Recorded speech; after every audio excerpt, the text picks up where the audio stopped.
Жақсылаңдар. Бүгінгі күннің күндерің қалай? Олай болса, біз бүгінгі сабағымызды бастаймыз. Ең алдымен барлығымыз орнымыздан тұрамыз.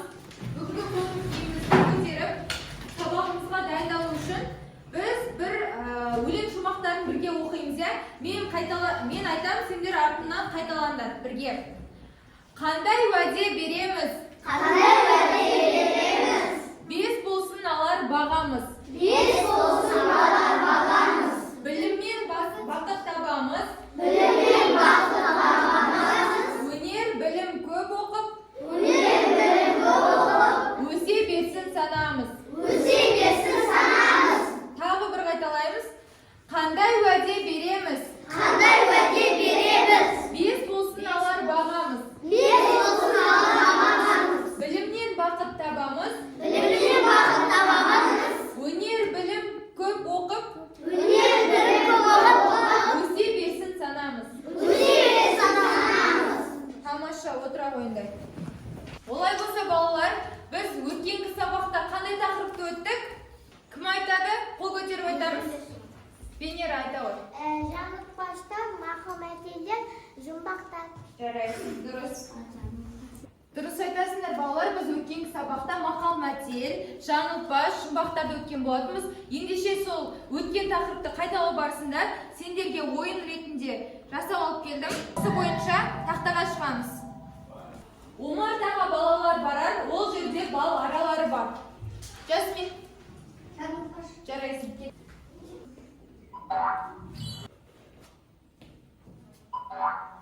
Жарайсың. Балалар барар, ол жерде бал аралары бар. Бұл не болады? Жарайсың. Дұрыс. Бүгінгі жаңа тақырыбымызды бастау үшін сендерге ребус ретінде алып келдім. Мына ребустан шыққан сөз бүгінгі тақырыбымыз болады. Бірінші суретте не берген? Бал деген сөзді артқы екі әрпін алып тастаймыз. Мынау бізде иненің артқы екі әрпін алып тастап би деген сөз болды. Мынау бізде не балалар? Үстелден алдыңғы төрт әрпін алып тастаймыз. Сонда бізде қандай әріп болады? Алдынан алып тастаймыз. Л әрпі. Сонда би, л. Мынау бізде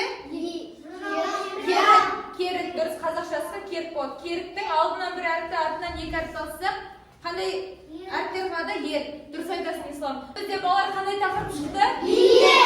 Дұрыс. Бүгінгі біздің өтетін тақырыбымыз билер туралы екен. Бұл бізде ең алдымен тұрған бұл төле би. Қараймыз барлығымыз. Екіншісі Қазбек би. Үшіншісі Әйеке би. Дұрыс. Бұл бізде төле би, ол ұлы жүздің биі болған, яғни өзінің даналығымен, тапқырлығымен түрлі дауларды, мәселелерді шешіп отырған болатын. Яғни ұлы жүздің биі кім екен? Төле би. Дұрыс. Келесі бізде ол орта жүздің биі, бізде Қазбек би. Келесі соңғы бізде кіші жүздің биі Әйтеке би. Жарайсыңдар, Әйтеке би. Би дегеніміз балалар, олар бұрынғы заманда өмір сүрген, яғни өздерінің даналығымен, ақылдылығымен, олардың алдына мысалы екі кісі барса дау мәселесімен, олардың екі жақтың тарапын тыңдап, өздерінің әділ төре шешімін айтатын кісілер болған.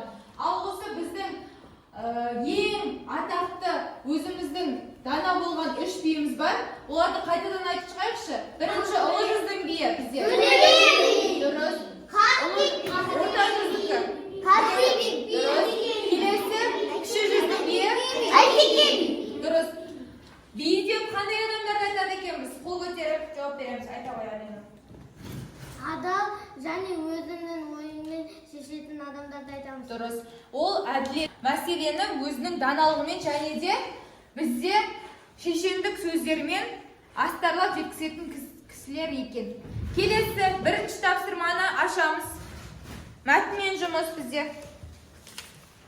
Біріншіден бастап оқышы. Заманбек. Сөзі көркем сөз өнерінің шынайы үлгісі. Халқымыз ежелден биледі, қадірлеп олардың Отқыт мағыналарды сөздерін ете сақтаған алып айтады деген ұлағатты сөз бар. Жарайсың. Демек, балалар, билер қандай сөздерімен өзін ерекшеленеді екен? Алинұр айта ғой. Қадірлі және өзінің адалдығымен шешеді. Дұрыс. Және де олар өздерінің даналығымен, және де міне үш биімізге қарсы мынандай сөз бар екен. Әйтеке жарып айтады, қазбек қазып айтады, төле тауып айтады дейді. Демек, бұл әділ шешімдерді дұрыс шығаратын билердің өздерінің ерекшеліктері екен. Келесі көкпен жазылған сөзді оқимыз. Алинұр. Шешендік сөздер терең оймен, шебер тілмен айтылатын халық шығармасы. Ол тапқыр да ұтымды сөйлеуге үйретеді. Бекнұр. Шешендік сөздер ой мен тапқырлыққа көмектесетін сөздер. Жарайсың. Дұрыс. Халқым, сөз қадірін білесің, жаңбыр жаумаса жер жетім, басы болмаса ел жетім, ұқпасқа айтқан сөз жетім.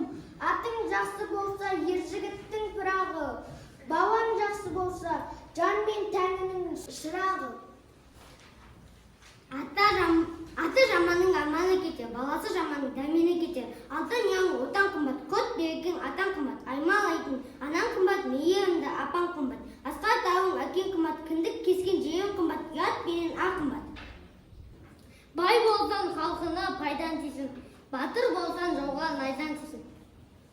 Жарайсыңдар, отыра қойыңдар. Ендеше балалар, келесі біздің тапсырмамыз ол жұппен бірге орындалады.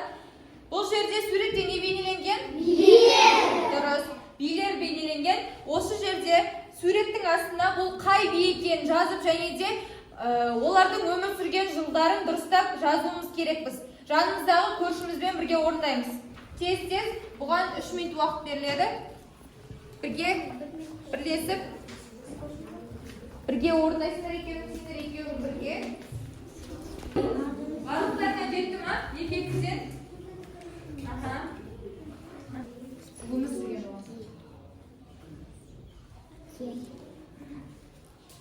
Осы пайдаланып жаңа жауап берген оқушыларға өзімнің стикерлерімді тарататын боламын.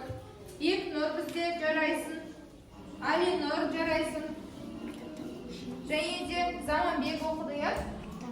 Сосын Қуаныш жарайсың. Бірге тексереміз. Бірінші би бізде кім? Дұрыс, Төле би. Екіншісі? Қазбек би. Үшіншісі? Жарайсыңдар. Барлығымыз орнымыздан тұрамыз. Серпінді сәтін жасаймыз. Бір. Барлығымыз ашылып тұрамыз. Екі. Амина, кішкене былай ашылып тұрыңдар.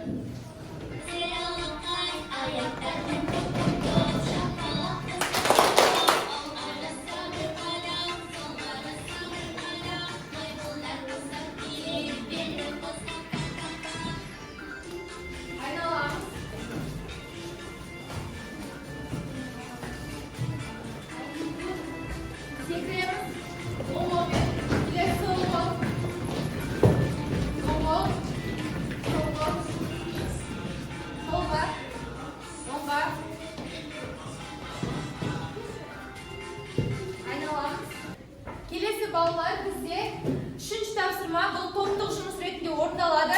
Сендерге осындай шашыраңқы пазл берем. Осы суреттен бізде үш биіміздің сурет шығу керек. Түсінікті ма? Барлығымыз топпен бірге осы бидің суретін дұрыс құрастырамыз. Қане, бірінші топ, екінші топ. Бірлесе барлығымыз жұмыс істейміз, бір-бірімізге көмектесеміз. Екінші топ, Заманбек өзінің көшбасшысы. Үшінші топ. Бірлесіп тұрып. Ясмен ұрып. Үшінші тобына көмектесіп.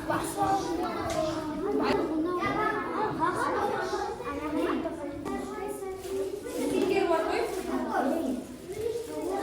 Болды. Үшінші топ, төртінші топ кезетеміз. Жарайсыңдар.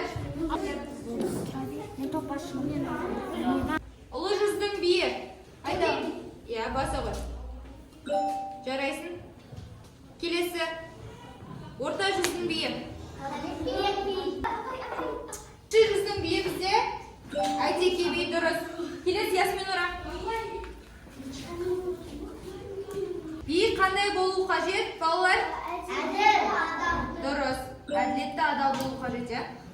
Жарайсыңдар. Би деген кім? Қайсар. Би деген кім? Жарайсың. Баса қой. Дұрыс отыра қой. Бізде кері байланыс ретінде, почта жәшігі ретінде алдым. Бүгінгі сабақ ұнаса жасылға жабыстырасыңдар мен берген қағазды. Әлі де сұрақтар болса сарыға, ал егер де мүлдем ұнамай десеңдер қызыл почта жәшігіне барып өздерінің ат жөндерімен жабыстыратын боласыңдар. Келе қойыңдар.